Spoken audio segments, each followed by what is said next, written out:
마태복음 13장 1절에서부터 23절까지 1절에서 23절 말씀까지 한 절씩 돌아가면서 읽겠습니다. 그날 예수께서 집에서 나가사 바닷가에 앉으심에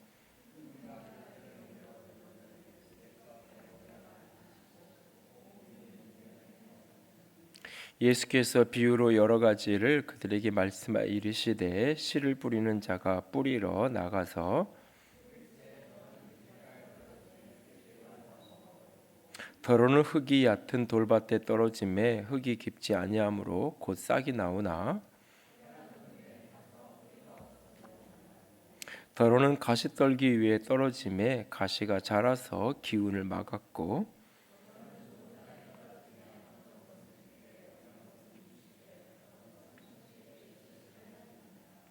귀 있는 자는 들으라 하시니라.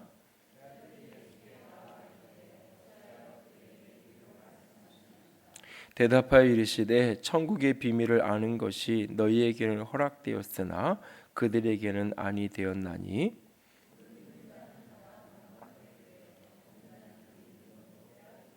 그러므로 내가 그들에게 비유로 말하는 것은 그들이 보아도 보지 못하며 들어도 듣지 못하며 깨닫지 못함이니라.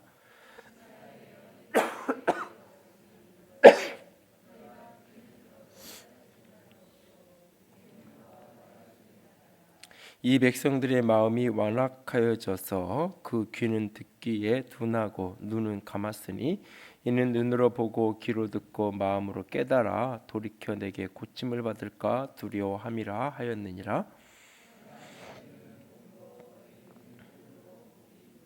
내가 진실로 너희에게 이르노니 많은 선지자와 의인이 너희가 보고 들은 것을 보고자 하여도 보지 못하였고 너희가 듣는 것들을 듣고자 하여도 듣지 못하였느니라. 아무나 천국 말씀을 듣고 깨닫지 못할 때는 악한 자가 와서 그 마음에 뿌려진 것을 빼앗나니 이는 곧 길가에 뿌려진 자요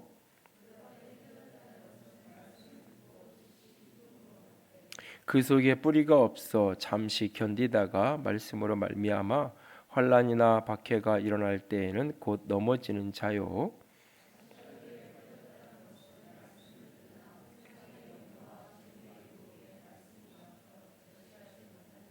함께 읽습니다.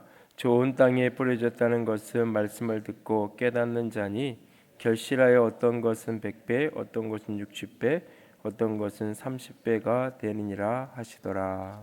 아멘. 이번 주일이 이제 추수감사절 절기를 지키는 날인데요. 추수라는 단어를 생각을 하면 이게 이제 가을의 풍성한 소출을 거두는 것하고 연결이 되죠. 여러분들은 올 한 해 동안 살면서 어떤 열매를 얼마나 맺는 사람이 되었나요? 오늘 본문 23절에 보니까 말씀을 듣고 깨닫는 자는 결실하여 어떤 것은 100배, 어떤 것은 60배, 어떤 것은 30배가 되느니라. 그래서 말씀이 우리의 삶에서 결실해서 풍성하게 되는 좋은 밭에 있는 사람 이야기가 나오는데 여러분은 얼마나 신앙의 삶 속에서 열매를 맺고 또 어제보다 오늘 믿음이 주 앞에서 자라가고 어제보다 오늘 내가 들은 말씀이 여러분 안에서 응답되어지는 축복을 얼마나 누리며 살아가고 있나요?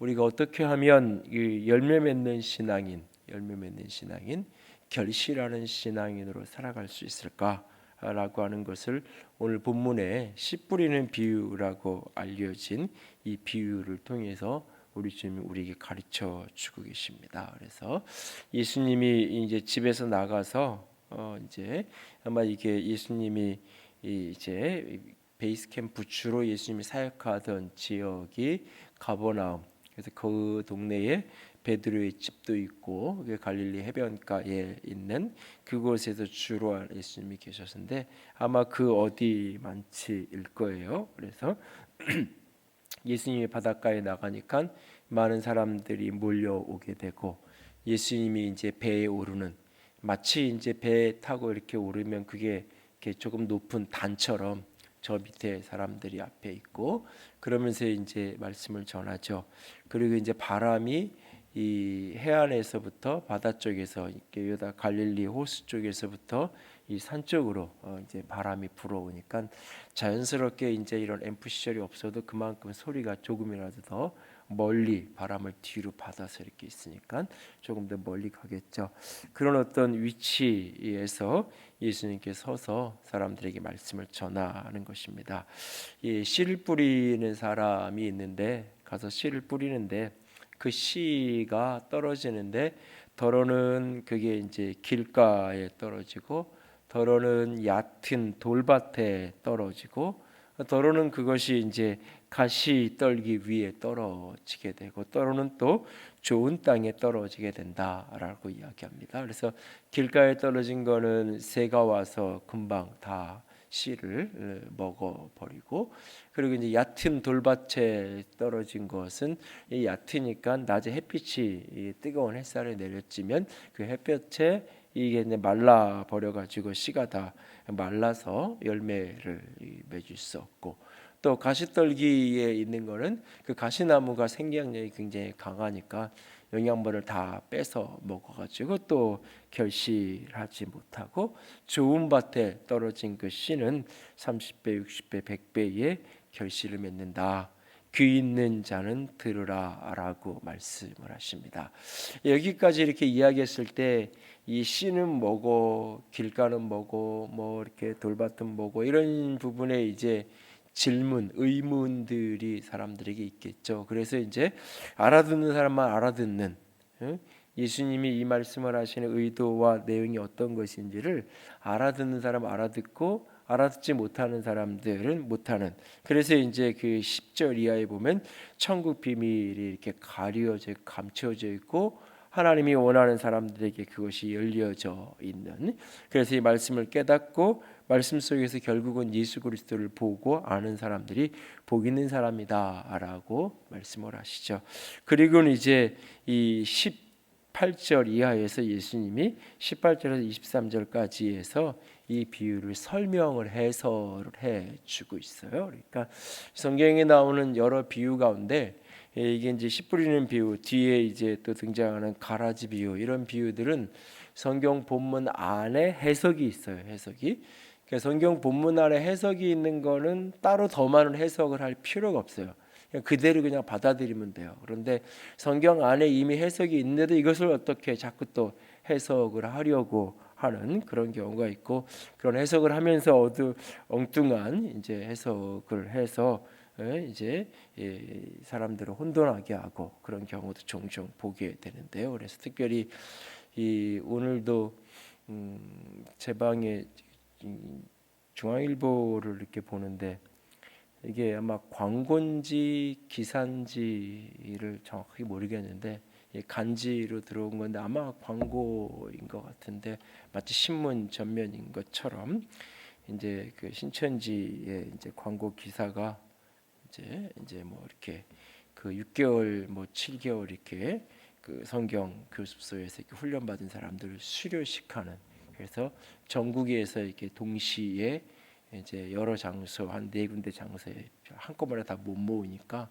전체 수료생이 뭐 이렇게 10만 명이 넘는 뭐 그래서 한 군데 다 모일 수가 없으니까 저 부산에 광주에 뭐 대전에 서울에 이렇게 모여서 그 수료식하는 그런 사진하고 뭐 설명들이 쭉 이렇게 우리식으로 얘기하면 수료자 간증도 옆에 실려 있고 이게 중앙일간지에 이런 기사가 이게 마치 신문 기사인 것처럼 똑같은 패턴의 글씨를 실리는 거를 보고 그것도 이렇게 이 글을 쓰고도 밑에는 또 이렇게 기자처럼 근데 보니까는 이제 뭐 미디어 그 글을 직접 쓴 사람은 아니고 이렇게 약간 이제 속음을 속을 수 있게끔 그렇게 이제 나와 있던데 이제 이 비유풀이를 사실은 이제 신천지에서 많이 하면서 사람들을 현혹시키고 이제 혼돈을 가져오는 경우가 많은데 이 비유를 이해하기 위해서는 가장 기본적으로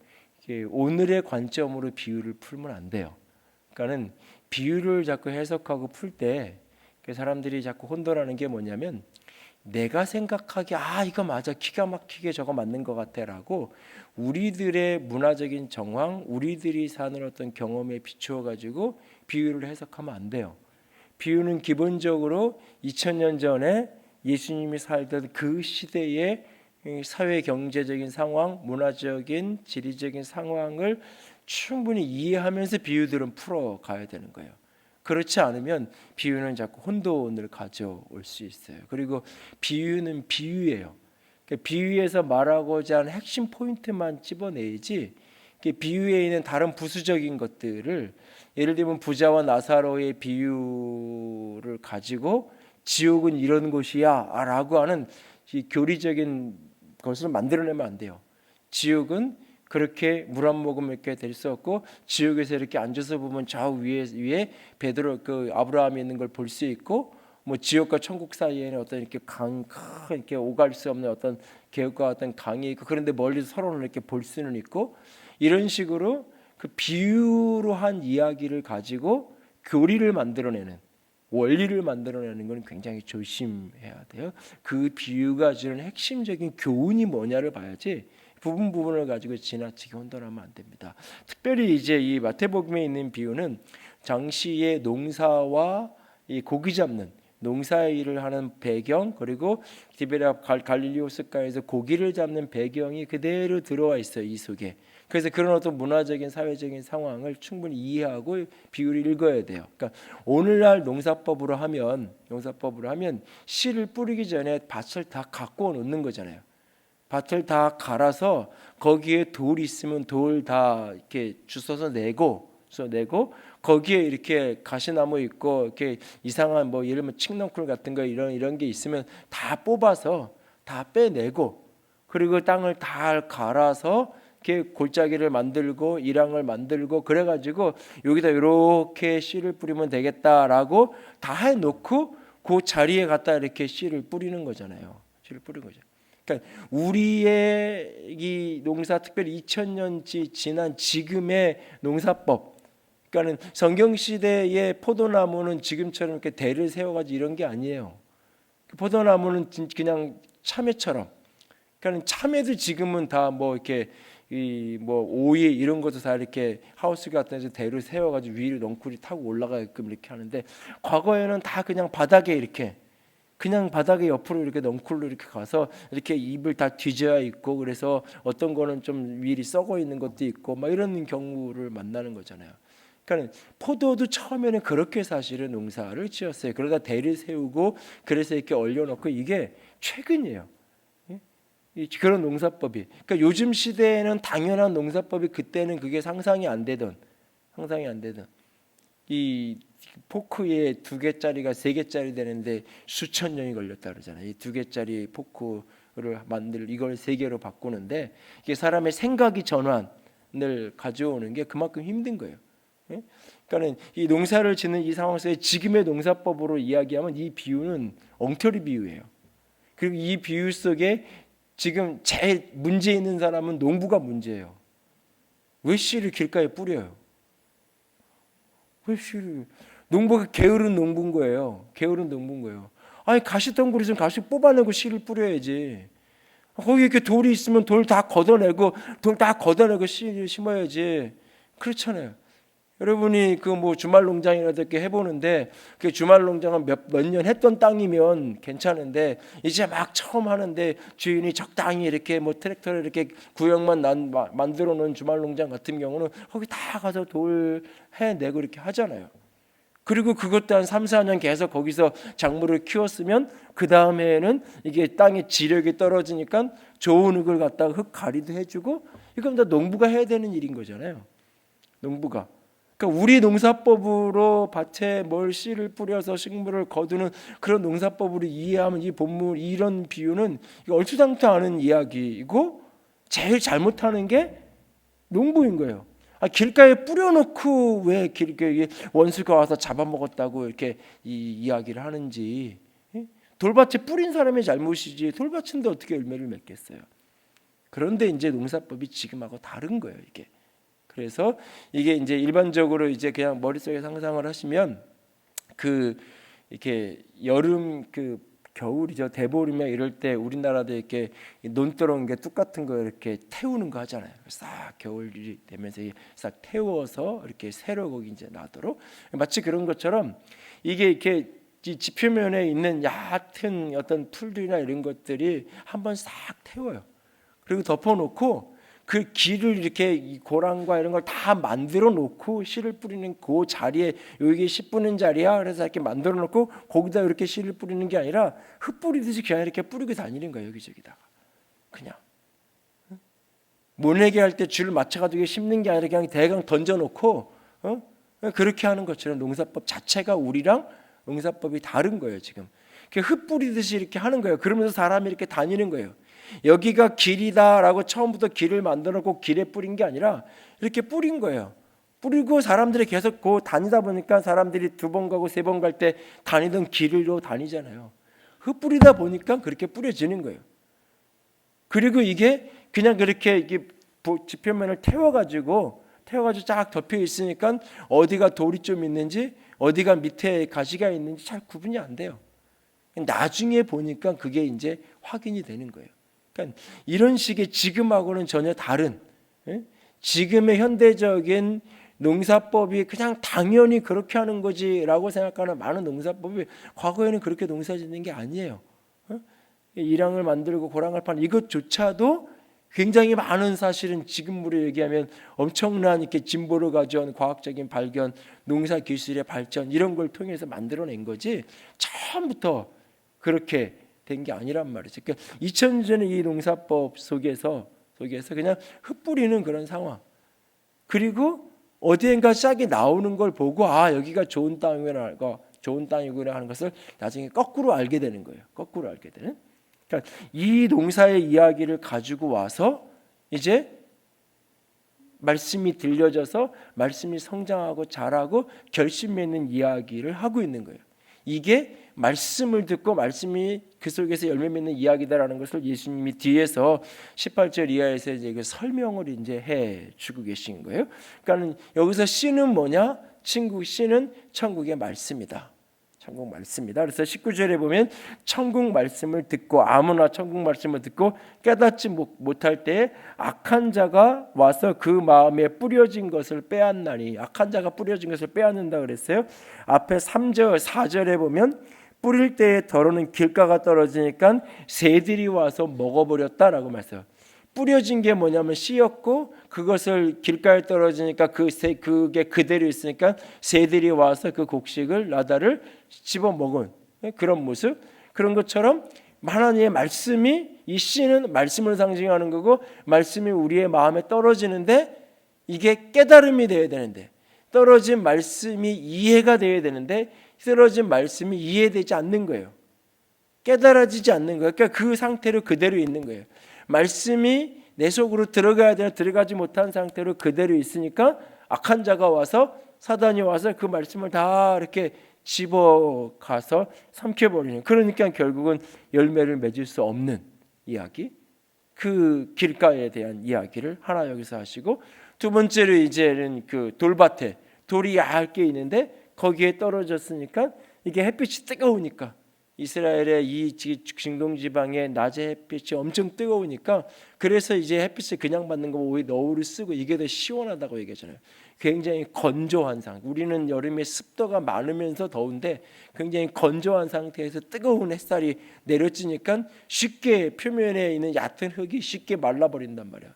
그러니까 그 속에 있던 조금 파고 들어갔던 씨앗들도 다 말라서 사라져버리는, 이것을 가리켜서 예수님은 뭐라고 이야기하시냐면 이제 20절 21절에 보니까 돌밭에 뿌려졌던 말씀을 듣고 즉시 기쁨으로 받았는데 이것이 뿌리가 없어서 뿌리를 깊이 내리지 못해서 견디지 못한다. 왜냐하면 환난과 박해가 일어날 때, 환난과 박해, 외적인 어려움을 만났을 때 쉽게 넘어져 버리고 만다라는 이야기를 하시고, 가시떨기에 뿌려졌다는 말씀을 들었고 뿌리가 내렸는데 성장하지 못하는, 왜? 무엇 때문에? 세상 염려와 재물의 유혹에 말씀이 막혀서 말씀이 더 진보하지 못하고 그게 막혀가지고 결국은 결실하지 못한다. 이 가시나무가 산에 이렇게 아카시아 나무가 생기기 시작하면 금방 그 전체가 아카시아 나무가 확장된다 그러지. 생장력이 굉장히 빨라가지고 수분이든지 영양분이든지 흡수를 굉장히 많이 하는 거예요. 그러니까 그 주변에 있는 다른 나무들이 그 수분도 공급이 떨어지고 영양분이 떨어지니까 서서히 죽어가게 되는 아카시아 나무가 있으면, 그래서 그만큼 힘을 빨아들이니까 염려나 이런 재물의 유혹이 빨아들여서 성장하지 못하게 한다. 그리고 이제 네 번째 밭은 23절엔 좋은 밭에 뿌려졌다는 것은 말씀을 듣고 깨닫는 자니 결실하는데 100배, 60배, 30배 결실한다는 얘기를 하세요. 다시 말해서 우리가 말씀을 들어서 말씀이 내 안에 열매 맺으려면 세 가지 과정을 거쳐야 되는 거예요. 첫 번째는 말씀이 깨달아져야 돼요. 깨달아져야 돼요. 말씀이 이해가 되어야 돼요. 이성 속에서, 우리의 생각 속에, 사고 속에서 말씀이 이 속에서 이렇게 받아들여져야 돼요. 받아들여. 저게 무슨, 기본적으로 국어로 저게 무슨 말이다, 저게 무엇을 하려는 거다, 저게 무엇인가를 하려는 거냐 하지 말라는 거냐, 그 말씀이 이제 기본적으로 내 속에 이해되어져야 돼요. 깨달아져야 돼요. 말씀이 내 속에 이렇게 들어와야 되는. 근데 말씀이 깨달아지지 않으면, 들리지 않으면, 뭔 말인지 모르겠으면, 뭐 졸든지 모임에 참석을 안 하든지, 아니면 앉아 있어도 온통 생각은 다른 데 가셔서 못 듣든지, 집중해서 아무리 들어도 말하는 사람이 잘못되게 이야기하거나 그래서 안 들리든지, 어떤 이유가 있든지 말씀이 내 속에서 깨달아지지 못하는, 들려지지 못하게 되는. 들려지지 못하고 깨달지 못하면 새가 와서 다 먹는 것처럼 악한 자가 그것을 빼앗아간다라고 이야기하고 있어요. 이건 어떤 의미에서 가장 치열한 영적 전쟁의 자리가 어디냐면 말씀을 듣지 못하게 하는 거예요. 말씀을 듣지 못하게 하는 것, 말씀을 듣는 자리에 서지 못하게 하고, 말씀을 듣는 자리에 머물지 못하게 하고, 말씀에 들려지지 않게 하는 것, 이것이 사단이 하는 가장 치밀한 영적 전쟁의 영역 가운데 하나예요. 말씀이 들려야 그 다음에 말씀의 열매를 맺고 결실하는 게 가능한 거잖아요. 여러분들이 말씀이 여러분들에겐 들려지나요? 말씀이 들려지기 위해서는 기본적으로는 말씀을 가까이 해야 돼요. 말씀을 읽고 말씀을 듣고 말씀을 지키는 자가 복이 있다라고 계시록에 여러 차례 이야기하죠. 말씀을 읽고 듣고 여러분들이 그것을 지켜가는, 근데 지켜가는 것, 말씀이 내 속에서 응답이 돼서 결실하는 자리에 가기 전에 먼저 필요한 게 뭐냐면 읽고 듣는 거예요. 읽고 듣는 거예요. 그런데 우리는 이 문제와 관련해서, 이 부분과 관련해서 많은 부분을 설교자의 책임으로 다 떠넘겨 놨어요. 설교자의 책임으로. 말씀이 들려주는 문제와 관련해서 설교자의 책임으로 다 우리는 이렇게 넘겨놨어요, 이것을. 그리고 말씀을 듣는 내 책임은 거의 없는 걸로. 설교자의 어떤 부분, 말씀을 전하는 사람의 어떤 책임이 있는 건 맞아요. 그런데 그보다 더 중요한 것은 듣는 내 책임이에요. 듣는 내 책임. 아니, 내가 먼저 읽어야 돼요. 읽어야 돼요. 말씀은 하나님의 어떤 신비를 통해 깨닫게 하시는 은혜를 주기 이전에 말씀은 기본적으로 읽어야 돼요. 그래서 수차례 읽어서 이 말씀이 내게 일단은 친숙해져야 돼요. 친숙해져요. 성경이 어려운 이유는 단순해요. 지명을 모르고 사람을 몰라서 그래. 단순해요. 성경을 모르는 이유는 더 단순하게 읽지 않아서예요. 읽지 않아서예요. 정직하게 여러분 뭐 한국 고전 문학을 읽으면 이해가 되나요? 읽는 순간 뭐 그 다 이해가 돼서 읽나요? 근데 성경은 몇 장 읽어보거나 이해가 되지 않는다고 그러고 집어 던지잖아요. 아니에요. 계속해서 반복해서 읽고 읽는, 적어도 제가 보기에는 대여섯 번을 읽어야 그 다음에 뭔가 이해가 돼요.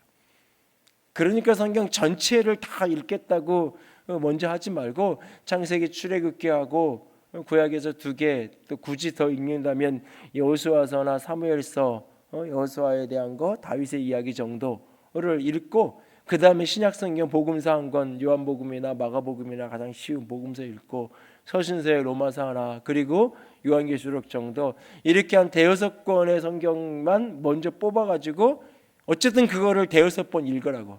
어쨌든 그 스토리가 뭔지, 그러니까 그게 어떤 의미가 있는지, 내가 그 속에서 뭔가를 깨달아야 되는지, 그 속에서 내가 뭔가를 적용해야 되는 건 다 나중 문제예요. 기본적인 객관적인 스토리. 그러니까 오늘날 교육을 하면서 이렇게 이걸 어떻게 적용할 건지, 어떻게 말씀을 살아야 되는지, 이런 거를 중요시 여기는 시대에 그것을 굉장히 강조하면서 한 세대가 흘렀어요. 한 세대가 흐르고 났는데 이제는 문제가 적용이 문제가 아니에요. 객관적인 사실 자체를 몰라요. 교회를 아무리 오래 다녔어도, 교회를 주일학교부터 10년, 20년을 다녔어도 객관적인 사실 자체가, 모세가 역사 속에서 먼저인지 여호수아가 먼저인지 객관적인 역사적 사실 자체를 이제 그냥 모르는 경우가, 저런 것도 성경에 있었어?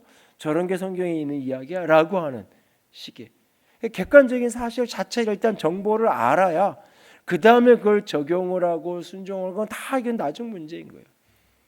성경을 읽어야 돼요. 말씀이 여러분 속에 들어와서 내게 되려면 기본적으로 여러분이 말씀을 읽어야 돼요. 말씀을 읽어야 돼요. 올 한 해를 여러분이 살아오면서 말씀을 얼마나 읽었나요? 말씀을 얼마나 가까이 하셨나요? 얼마나 가까이 하셨나요? 요즘에는 뭐 말씀을 읽는 것도 다 읽어주는 프로그램도 굉장히 많잖아요. 필요하면 성우들이 배역 나눠가지고 한 그런 어떤 테이프도, 얼마든지 테이프도 필요 없고 핸드폰 안에 웹 하나만 깔면 막 성경을 뭐 읽어주고 보고 할 수 있는 게 얼마든지 있잖아요. 끊임없이 우리가 말씀을 읽어야 돼요. 말씀 자체를 읽고 말씀 자체를 듣는 거예요. 그 속에서 설교는 굉장히 수동적인 거고 굉장히 부수적인 거예요. 사실 설교 속에서 말씀 얘기 얼마나 해요? 설교 속에서 사실은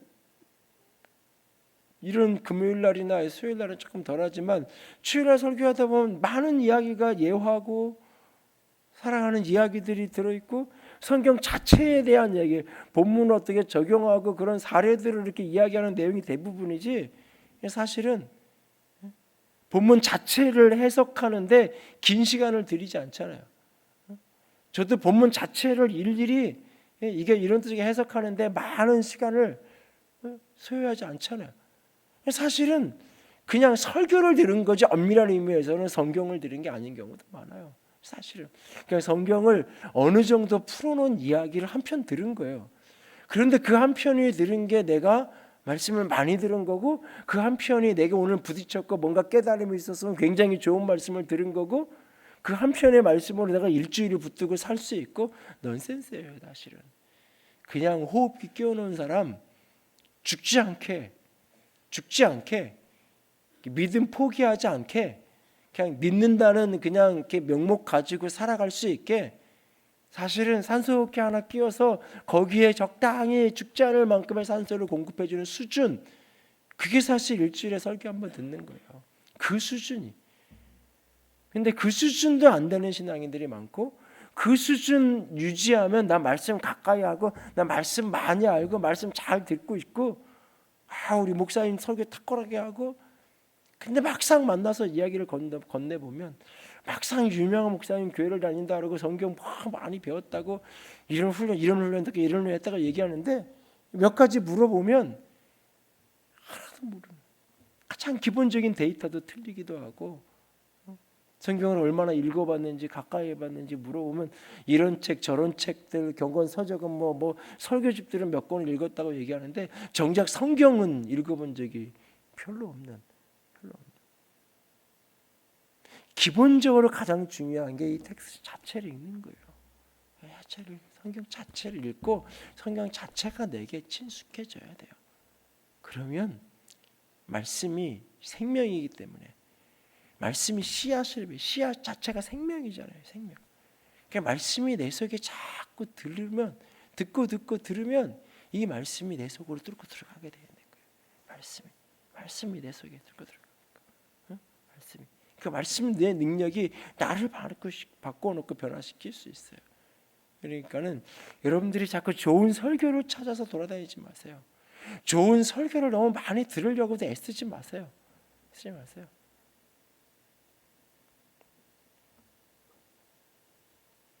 조금 직설적으로 이야기하면 우리 교회 설교가 평균 이하는 아니니까 다른 거 막 들으려고 애쓰지 말고 주일 설교 들었으면 됐고, 수요일날 금요일날 나와서 설교 들었으면 됐어요. 그 이상은 설교 들으려고 애쓰지 마요. 기독교 방송 CTS 뭐 CBS 그 설교 들으려고 애쓰지 마요. 그 시간 있으면 그냥 성경 읽어요. 거기에 에너지 쏟을 시간 있으면 그냥 이거 읽어요. 이거 모르겠는데 일단 읽으라 그러니까 순종하고 읽어요. 5번이고 10번이고 성경 전체 읽는다고 고집부리지만 안 되겠으면 그냥 마가복음만 100번이라도 읽어보자. 요한복음만 내가 100번이라도 읽어보자. 성경 전체 못 읽어도 내가 요한복음에 나오는 메시지만 내가 정확하게 다 깨달아보자. 안 되겠으면 그렇게라도 자꾸 이것저것 하니까 헷갈리니까 그냥 한 권이라도 선택해서라도 성경을 반복해서 읽으라고. 제가 설교를 배웠던 가장 영향을 많이 주었던 분 중에 한 분이 남성교회 홍정일 목사님은 본문을 정하면 본문을 50번 이상 읽어요. 설교자가 평생 설교하면서 산 사람이 그 본문을 몰라서 50번 이상 읽어요? 본문을 한번 정해놓으면 그 본문을 쭉 반복해서 사전을 던하고 주석을 다 나중에 그냥 본문을 읽는 거예요. 한 번 읽고 2번 읽고 3번 읽고 10번 읽으면 안 보이던 게 보여요. 안 보이던 게 보여요. 보이던 게 다르게 보여요. 말씀을 읽는 게 뭔지예요, 여러분들. 말씀을 자꾸 가까이 해야 돼요. 그래야 그 말씀 자체가 생명이기 때문에 말씀이 내용을 뚫고 들어가게 돼 있어요. 그러니까 말씀을 여러분들이 읽는 일에 집중하고 그게 더해서 듣는 일. 설교를 듣고 말씀을 듣는 일은 다 보조적인 거예요. 그게 말씀을 듣는 첫 번째가 아니에요. 첫 번째는 원래의 이야기, 원자재를 자꾸 여러분들이 가까이 하셔야 돼요. 성경을 읽는 거. 힘들어도 조금 어렵고 잘 이해가 안 돼도 괜찮아요. 해석하려고 하니까 힘든 거예요. 해석할 필요 없어요. 그냥 읽어요. 그게 무슨 의미가 있는 거예요? 아니, 읽어요.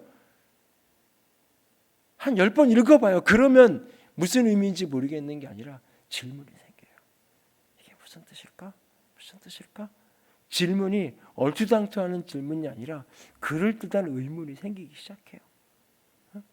그럴 때 묵상도 하고 하나님께 기도하면서 묻기도 하고 공동체에서 물어보기도 하고 그럴 때 필요하면 책도 좀 찾아서 이게 무슨 뜻인가 찾아보기도 하고 그래도 모르겠으면 또 질문하고 카톡으로 문자 주면 친절하게 답을 해드리니까 어쨌든 한테면 질문도 하고 그러면서 자꾸 해가는 거예요. 그래서 말씀이 일단은 들려져야 돼요. 말씀이 이런 거구나. 말씀을 내가 어떻게 순종하고 못하고 말씀대로 살고 못 살고는 다 나중 문제예요. 이 말씀이 이런 뜻이구나. 라는 게 일단은 마음속에 들려져야 돼요. 이 마음속에 담아져야 돼요. 깨달아져야 돼요. 이해되어져야 돼요. 그게 문제예요. 이게 안 되면 그 다음으로 나가지 못하는 거예요.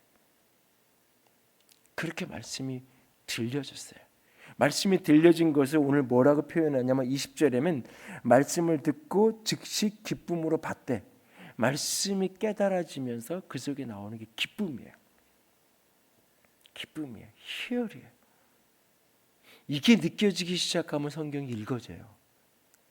이게 느껴지기 시작하면 설교가 들려요.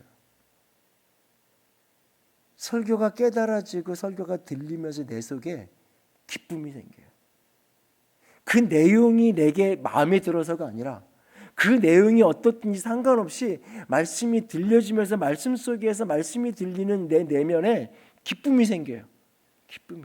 그래서 그 기쁨 때문에 또 듣고 싶고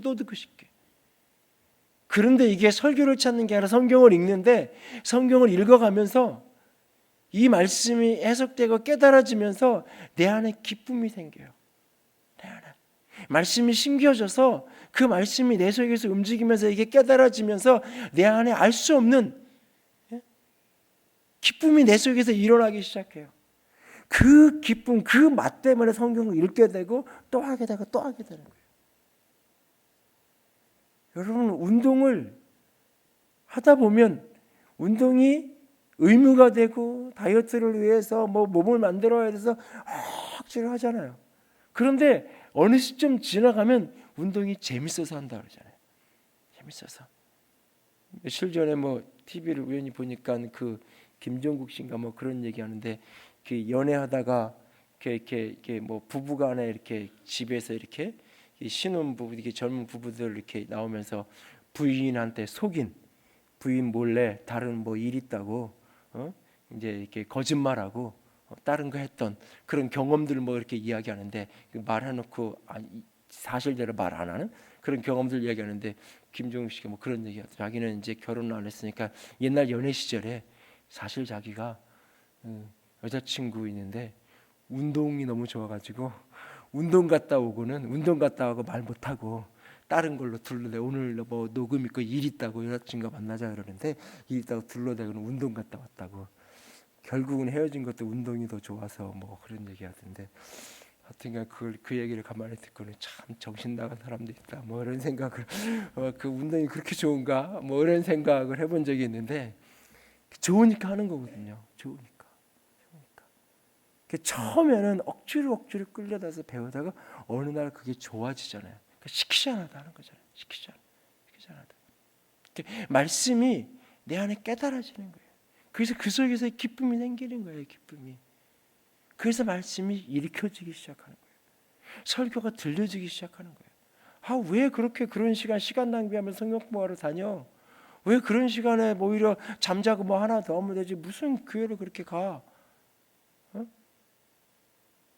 직장에 퇴근이 늦어가지고 어쩔 수 없이 금요일 같은 날 설교 다 끝나고 오는 경우가 있어요. 그대로 기도라도 해야지 하고 오는 사람이 있어요. 근데 어떤 사람은 나는 기도하러 갈 거야. 금요일 기도회잖아. 그러니까 시간 집에서 보다가 지금쯤 목사님 설교 끝났겠다 해서 이제 끝날 시간 맞춰서 오는 사람도 있어요. 뭐 누구냐고 있다가 또 둘러보지 말고 뭐 매주 그런 사람은 없어요. 어쩌다 한 번씩 뭐 있을 거예요. 그런데 그 사람은 말씀을 듣는 게 별로 기쁘지 않은 거잖아요. 근데 나는 기도는 해야 될 제목은 있고 기도는 하겠다는 거잖아요.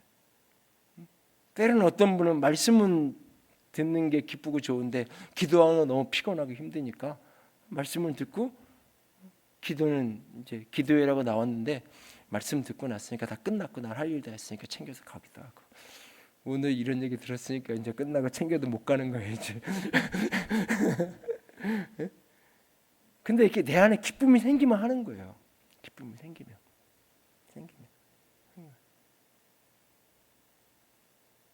그러니까 이게 일어나게 만드는 게 참 힘든 거예요. 그리고 이게 지속되는 게 잘 안 되기도 하죠. 어떤 시즌에는 됐는데 어떤 시즌은 안 되기도 하고 그럴 수 있어요. 안 되니까 포기하는 게 아니라 안 될 때는 왜 이걸 잃어버렸을까? 다시 그 이유를 찾아서 다시 회복하고 이래야 될 필요가 있겠죠. 어쨌든 말씀이 들려졌고 들려지면서 마음에서 기쁨으로 그 말씀을 받았어요. 근데 그 말씀이 내 안에서 열매를 맺지를 못해. 열매를 맺지 못해. 왜? 길가 그 돌짝밭에 있는 것처럼 환난을 당하고 시련을 당하는 21절에 그 뿌리가 없어 잠시 견디다가 말씀으로 말미암아 환난이나 박해가 일어날 때 곧 넘어지는 자요. 그래서 결실을 못하는 거예요. 첫 번째 우리가 결실을 맺는 인생을 되려면 말씀이 듣고 깨달아져야 돼요. 말씀을 듣는 기쁨이 있어야 돼요. 말씀을 듣는 기쁨, 말씀을 읽는 기쁨, 그 맛을 아는 그 단계가 가야 돼요. 제가 신천지 그걸 보면서 한편으로는 중앙일보에 전화를 한번 할까 뭐 그런 생각 들다가 컴감히 제 방 책상에 그 신문 전면 양면 전면을 펼쳐놓고 가만히 몇십 분을 내가 물고라미 그걸 쳐다봤어. 그 10만 명이 넘는데 수료자들 통계가 나왔는데 20, 30대가 67%, 지금 교회마다 20, 30대가 다 도망가서 없다고 그러는데 그 6개월 동안 하루에 몇 시간씩 그 거의 스파르타식으로 훈련하는 그 훈련을 하고 수료하는 사람들 숫자가 그 통계를 가만히 보고 이걸 어떻게 이게 저 사람들이 잘못한다 우리 교회에서 다 그냥 때려치고 일주일 내내 성경 공부만 그냥 해가지고 6개월짜리 코스를 만들어가 제자 훈련 뭐 3, 2년 해가지고 일주일에 한 번씩 뭐 3시간씩 뭐 이런 거 하지 말고 그냥 6개월 동안 매일 아침부터 모여가지고 점심 그냥 시켜 먹고 뭐 저녁은 라면 끓여 먹고 뭐 이래가면서 한번 이런 거에 정신 나간 짓을 한번 해볼까? 혼자 앉아서 보다가 그런 생각도 했다가 특별히 거기 20대 30대 20대 뭐 프로그램 뭐 청년들을 이런 프로그램 저기 다 필요 없고 그냥 앉혀놓고 말씀만 그냥 설교 중심에 집회하지 말고 앉혀놓고 그냥 창세기부터 쭉 읽어 내려가면서 그냥 창세기 수련회 해가지고 4박 5일 창세기 뭐 1장부터 쭉 읽어가면서 이건 이런 뜻이고 이런 뜻이고 사실 지금 그런 수련회를 기획하고 있어요. 제가 이게 뭐 이렇게 창세기라고 뭘 해봐도 사람들이 하도 바빠가지고 막 그렇게 이빨 빼먹듯이 이렇게 하고 저도 시간이 없고 그래서 1박 2일 로마서 수련회 그래가지고 금요일날 저녁에 보따리 싸가지고 가가지고 주일 토요일날 밤에 12시에 집에 들여보내는 거예요. 해주는 밥 먹어가면서 수양관에 가서 하루 종일 이틀 동안 뭐 일주일은 못해도 1박 2일 그거 못하겠어요. 1박 2일 동안 요한복음만 그냥 하는 거예요. 요한복음 근데 끝까지 못해 10장까지밖에 못해서 그러면 다음 요한복음 2 해서 뭐 한 달 있다가 또 하고 이런 식으로 조금 차라리 그게 진짜 성경을 더 많이 배우겠다 싶은 생각이 있어요. 제가 그래서 그런 정신 나간 수련회를 한다고 발표를 하거든. 정신 나간 목사 만들지 말고 열심히 신청을 해서 여러분들이 참석을 하면 정신 나가지 않은 목사가 되는 거고 목사님 왜 저래 그러면서 아무도 신청 안 하면 나만 이상한 사람 되는 거고 어쨌든 뭐 그런 거를 내년에 할 거예요. 제가 일단 한번 해보려고 한 번 정도 해보고 이게 호응도 있고 효과도 있으면 이렇게 한번 해봤어요. 1차 실습을 교육자들 데리고 여름에 뭐 교육자들 수련을 괜히 제가 데리고 가가지고 교육자 수련회 간다고 가서 자 가평에 물 좋은 데 가서 경치 좋은 데 가서 맛있는 거 뭐 하여튼간 갈 때 올 때는 먹여주고 그때가 로마서만 갖고 쫙 1박 2일 했는데 로마서를 못 끝냈어요 다. 그래가지고 이제 한 타임은 나중에 여기서 내 방에서 따로 불러가지고 한 3시간 하고 그랬는데 해보니까 뭐 반응이 나쁘진 않더라고요. 그래가지고 이제 장로님들 대고 실습을 한번 더 하고 할까 하든가 이제 생각은 한번 이제 실습할 대상을 한 번 더 만들까 하든가 뭐 고민이 있는데 할 생각인데 우리 말씀이 듣는 이게 이렇게 그 감격이 생겨야 돼요. 20대 젊은 청년들이 진짜 만나고 싶은 거는 내가 왜 교회를 가야 되는지, 내가 왜 신앙을 해야 되는지. 그러니까는 우리 세대는 체면 때문에라도 이해가 안 돼도 그런가 보다 하면 따르는 게 있었는데 지금 10대, 20대는 그게 아니거든요. 이해되지 않고 납득되지 않으면 안 하는 거예요. 학교도 내가 왜 가야 돼? 이런 아이들이거든요. 학교도 내가 왜 가야 돼? 이런 질문을 하는 아이들이 교회를 내가 왜 가야 돼? 이게 답이 안 나오면 안 가는 거예요. 그 답을 줘야 되는데 한 번에 집회로 안 되는 거예요. 그게 진짜 강력한 성령의 역사를 한 번 이렇게 나오면 이렇게 손 얹으면 불을 받아가지고 진짜 불바다가 돼서 방언이 터지고 진짜 이런데 높이로 터지면서 회개하고 엄마 속 썩인 것부터 울고불고 회개가 터져 나오고 뭐 이런 진짜 강력한 한국교회 7, 80년대 부흥회만 하면 벌어지던 그래가지고 친구 따라서 강제로 와도 그 수주증 배기 있는 사람 강제로 보따리 싸가지고 그냥 기도원 데리고 가서 4일 5일 금식시켜가면서 기도하면 기도시키면 거기서 불 받고 와가지고 내려오면서 담배 끊고 술 끊고 다 끊고 내려오던 그런 식의 집회를 하든지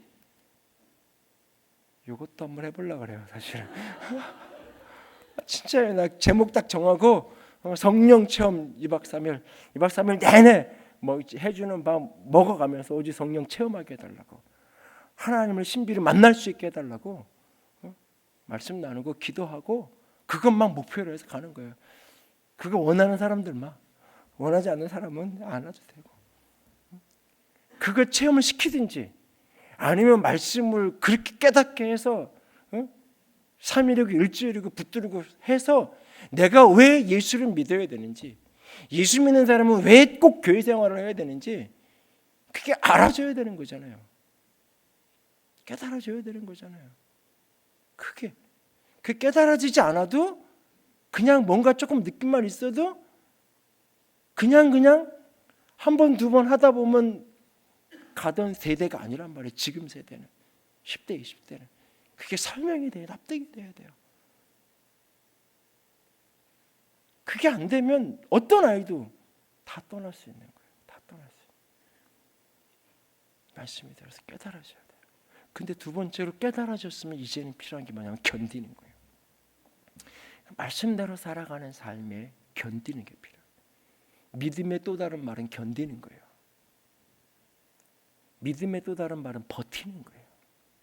버티는 거예요. 내가 갈게 기다려. 그 말을 믿는 사람은 그냥 기다리는 거예요. 30분이 지났든 1시간이 지났든 하루가 지났든 그 말을 내가 갈게 기다려 그 말을 믿는 사람은 버티는 거예요. 끝까지. 옆에서 야 너 정신 차려 기다려도 안 올 거야 아무리 얘기해도 그 말을 한 사람은 믿기 때문에 나는 기다리는 거예요. 버티는 거예요. 끝까지. 그게 믿음이에요. 내가 믿음대로 살고 말씀대로 사는데 탄탄대로가 열리면 좋겠죠. 좋겠죠. 근데 그게 아닌데. 그게 아닌데.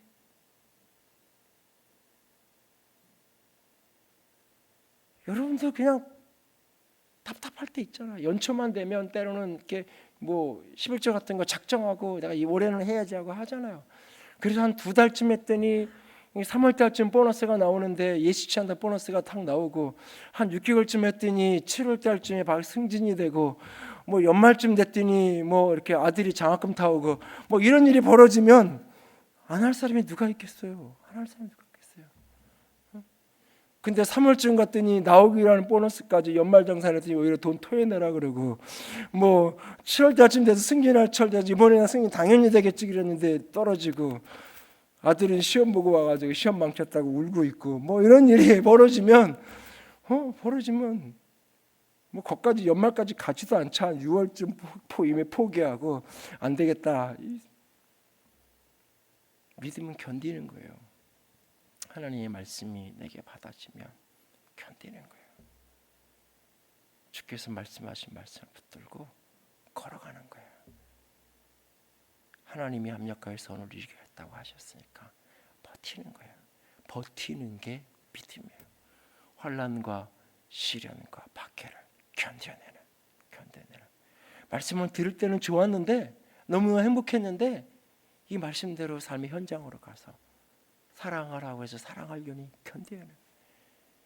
참으라고 하니 참으려니 견뎌야 되는 거예요. 여전히 말씀에 감동받고 일어나면 다 천사로 보이고 내가 사랑하겠지 결심하고 나면 그날부터 원수가 너무 선하게 보이고 선한 사람이 되고 그랬으면 좋겠는데 여전히 원수는 원수고 여전히 고통은 고통이고 여전히 몸은 아픈 거고 여전히 삶은 척박할 수 있어요. 그래도 말씀을 붙들고 견디는 게 믿음이에요. 견뎌나가야 돼요. 견뎌나가요.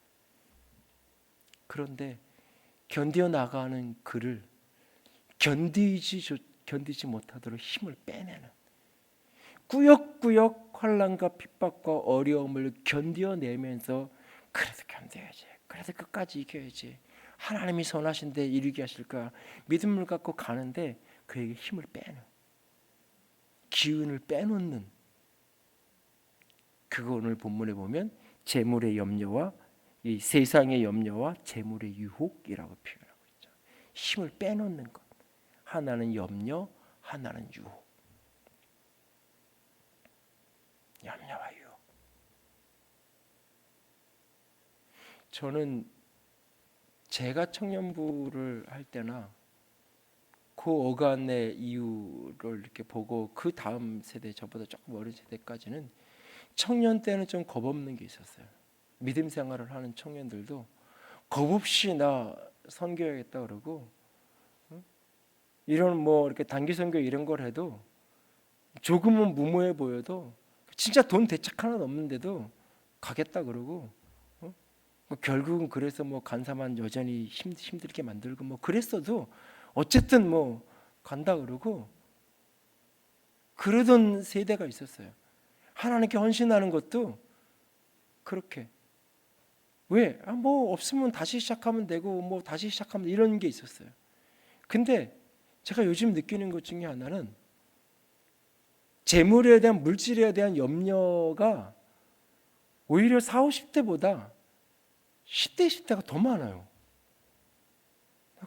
이렇게 사람들을 보고 아이들도 보고 어른들도 보고 가만히 보면 부모들보다 애들이 돈 걱정을 더 해.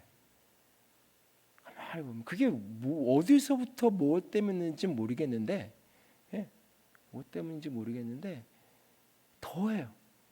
더.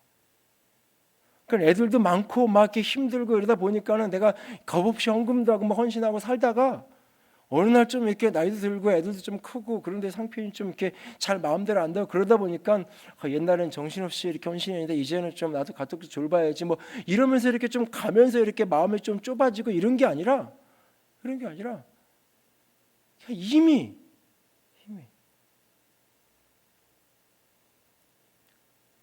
그러니까 당연히 아르바이트가 먼저고 당연히 예배보다 아르바이트가 먼저고, 그러니까 뭐 장년들이 그 직장을 포기 못하니까 일부 예배도 드리고 내가 가출근해야 되고 이런 게 아니라 알바 때문에 내가 일부 예배 드리고 청년부 예배 빠지고 뭐 그냥 그 당연한 거야. 알바가 생기면 청년 예배신 급여도 그냥 당연히 그거 하고 그냥 이 물질에 대한 염려가 더 심해지.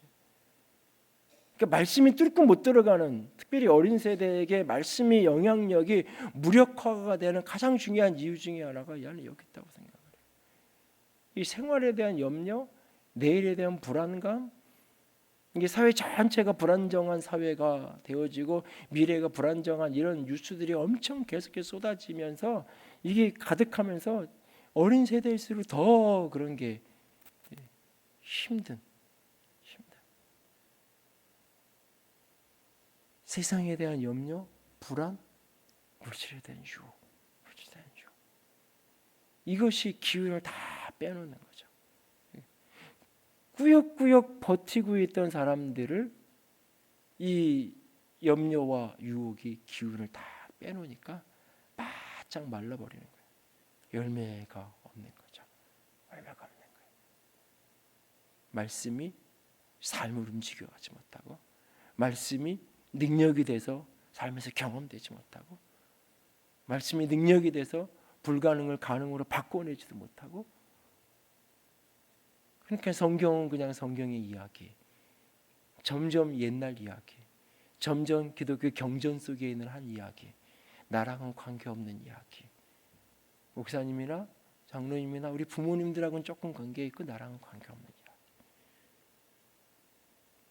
그러니까 주일날 예배 드리러 가면 그냥 내 생활에 조금 필요한, 부부관계에 도움이 되는, 직장생활에 좀 도움이 되는, 친구관계에 조금 도움이 되는, 애들을 키우고 하는데 좀 유익한 그런 메시지 잘 전하면 좋은 설교고 좋은 말씀이고, 힘들고 지친 사람들 좀 위로하고 격려하고 그런 말씀, 따뜻한 말씀, 따뜻한 이야기들 나오면 마음에 조금 위로를 받고 따뜻한 느낌을 받으면서 참 좋은 설교야, 좋은 예배야, 그게 전부임. 한 주간 내내 말씀은 쳐다보지도 않고 한 주간 내내 세상에서 내 이 세상의 염려와 물질의 유혹 속에서 허우적거리면서 어떻게든 그것을 해결해 보겠다고 발버둥 치는데 발버둥 치면 칠수록 더 수렁 속에만 빠져들어가는 것 같고, 발버둥 치는데 발버둥 친 만큼 내가 30대가 되면 좀 괜찮겠지, 40대가 좀 괜찮겠지 했는데 여전히 힘들어 만지고, 그러니까 어느 날부터 믿음이라는 게 일주일에 한 번 예배 가는 것조차도 버거워지고, 교회를 열심히 다니는 것조차도 버거워. 왜 자꾸 열심히 다니다 보면 이런 일도 하고 저런 일도 해야 될 것 같고 자꾸 그런 게 싫으니까 부담스럽게 나 혼자 지금 버티고 사는 것도 힘든데, 그러니까 그냥 조용히 숨어서 와서 예배드리고 조용히 가고, 그냥 그렇게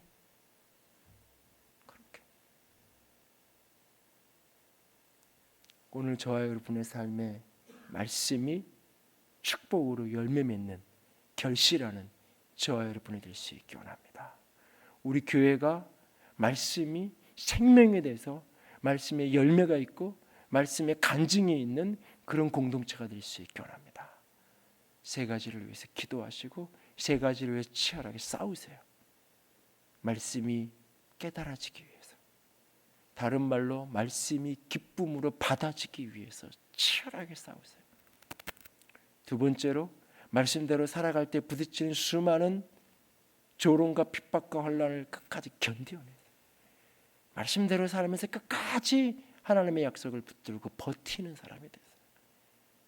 그 길 속에 자꾸 나를 힘을 빼는 세상의 염려와 물질의 유혹이 나를 흔들 때에 그 유혹에 흔들리는 그 순간마다, 염려와 불안 속에 흔들릴 때마다 소리쳐서 하나님을 찾으세요. 너희 염려를 다 주께 맡기라. 너희 염려를 주께 맡기라. 어떻게 맡겨요? 그게 기도잖아요. 내가 맡길 수 있는 방법이 뭐예요? 부르짖어 기도하는 거예요. 세상의 염려가 밀려올 때마다, 재물의 유혹이 나를 흔들릴 때마다 염려를 맡기세요. 제가 오늘 예배 전에 기도하면서 히브리서 13장 말씀을 읽었어요. 내가 너를 버리지 않고 내가 너를 떠나지 아니하리라 주께서 약속하시는 말씀. 그 말씀을 받고 이렇게, 그래서 내가 담대히 주님이 나를 돕는 자시다, 사람이 내게 어찌할꼬, 그렇게 고백하는 말씀을 읽어드렸어요. 사실 그 말씀의 시작은 이렇게 돼요. 재물이 때문에 염려하지 말라고 하시면서 있는 바를 족한 줄 알고 있는 바로 만족하는 자가 되라고 이야기해요. 물질에 대한 이야기를 하면서, 돈에 대한 이야기를 하면서 내가 너를 버리지 않고 내가 너를 떠나지 않을 거라고 말씀하고 계세요. 오늘 어떤 물질에 대한 어려움이 내 삶을 붙들고 있을 때 기억하세요. 주님이 나를 버리지 않고 주님이 나를 떠나지 않을 거예요. 억만금을 내 통장에 쌓아놓고 내 주머니에 갖고 있다 할지라도 주님이 내 곁에 계시지 않으면 나는 가장 가난한 자예요. 나는 가장 어리석은 자예요.